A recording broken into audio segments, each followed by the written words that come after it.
My husband said, "I don't think this marriage will last. She's not on my level." I smiled. "Let's end it now." That night, his best friend messaged me.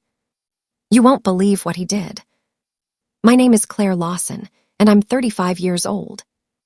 People like to call me driven, composed, the woman who has it all. Maybe that's true on paper.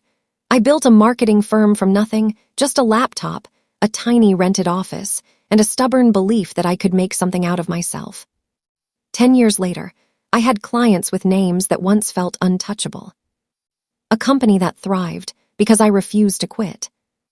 And a husband who used to tell me how proud he was. Until my success started outshining his. At some point, the man who said he admired my ambition began to despise it. He called me cold, said I was obsessed with control. And I told myself that all marriages go through rough patches, that he'd come around. But deep down, I already knew something inside us had cracked. Tonight was supposed to be simple. Dinner with his friends, good wine, quiet music, a chance to relax after a brutal week. I grilled steaks, set the table, even opened a bottle of the Chateau Margaux I'd been saving for our anniversary next month. I thought it would be a normal night. I was wrong. I doubt this joke of a marriage will survive another year. She's nowhere near my level. Dominic's voice floated through the open doors, smooth and sharp like glass. I froze, tray of steaks still in my hands. Outside, under the soft glow of string lights, my husband was laughing with his friends as if the universe itself found him charming. Nathan, Trevor, and Marcus lounged on the patio furniture I'd bought, drinking my wine, eating off plates I'd chosen, surrounded by the garden I'd designed. Their laughter was low and cruel, the kind of sound that makes your stomach twist before your mind even catches up. Nathan raised his glass. "About time you said it out loud, Dom. You've been miserable for years." Trevor leaned back in his chair. "You deserve someone who actually gets you, man. Claire's too rigid, all numbers and structure." Marcus laughed. "Yeah, she probably schedules her emotions in spreadsheets." They all chuckled. Dominic smiled. "You're not wrong. She's been unbearable since she landed the Morrison Industries account. Walks around like she owns the world." My throat went dry. The Morrison account, the one that saved our firm last year. 17 meetings, endless revisions, sleepless nights. And Dominic, he'd been in Palm Springs networking while I built the proposal from scratch. That account had become the backbone of our business, of his paycheck. But here he was, dismissing it as my ego. Marcus nodded. "You built that company, man. She just got lucky." Lucky. That word hit harder than I expected. Luck didn't stay up until 3 a.m. rewriting contracts. Luck didn't handle clients while her husband slept through meetings. Luck didn't pay the mortgage while he chased startup dreams that never left the planning stage. I wasn't lucky. I was tired. Trevor reached for the wine bottle. "You need to protect yourself, Dom. Women like that, they'll cut you out the second they don't need you." Dominic laughed. "That's why I've been smart about it. My lawyer's already prepping everything. When it happens, I'll take half the company, maybe more." For a second, everything inside me went still. The words didn't even make sense at first. Then they did. My husband, the man who used my company credit card, my car, my house, was planning to take half of everything I built. The men laughed again, clinking their glasses like they'd just sealed a deal. That sound, that metallic ring, was what finally broke something inside me. I slid the door open. The laughter stopped instantly. Dominic's glass hovered midair. Nathan's smile died on his lips. Only the cicadas dared to keep making noise.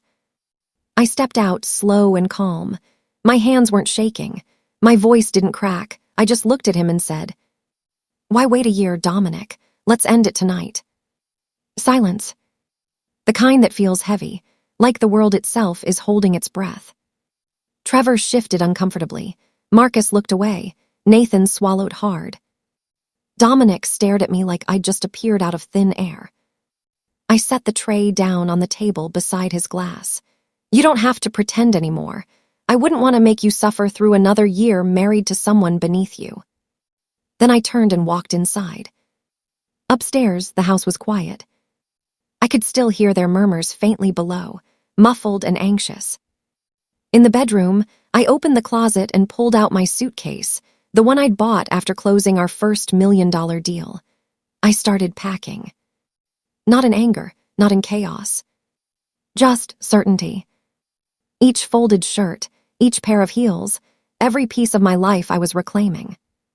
For years, I'd built and built, hoping love would eventually catch up.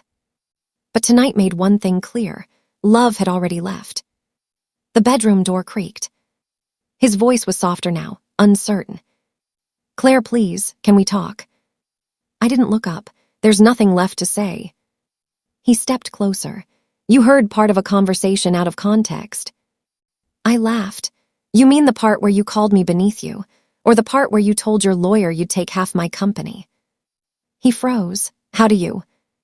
"I know everything," I said quietly, zipping my suitcase. "The hidden account, the messages, the Thursday meetings. I know." There was movement in the hallway. "Nathan." He stood there, pale and tense.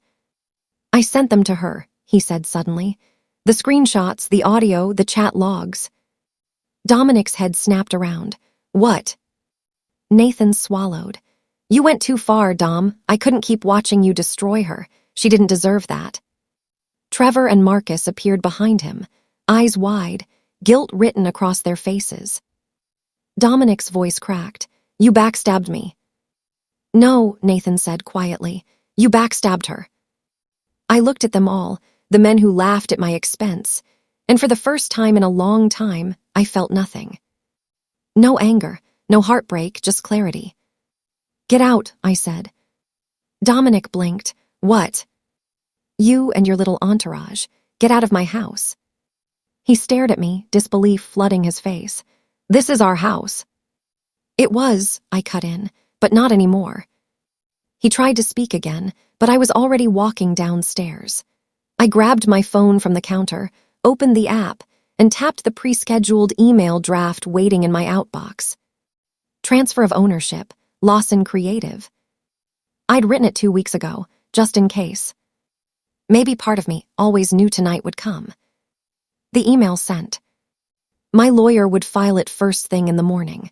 Every asset, every title, every company document, already protected under my name. Dominic came running down the stairs. "You can't do this." I already did.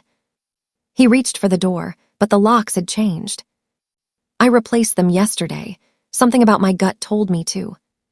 He turned to me, voice cracking. "Claire, please." I just looked at him.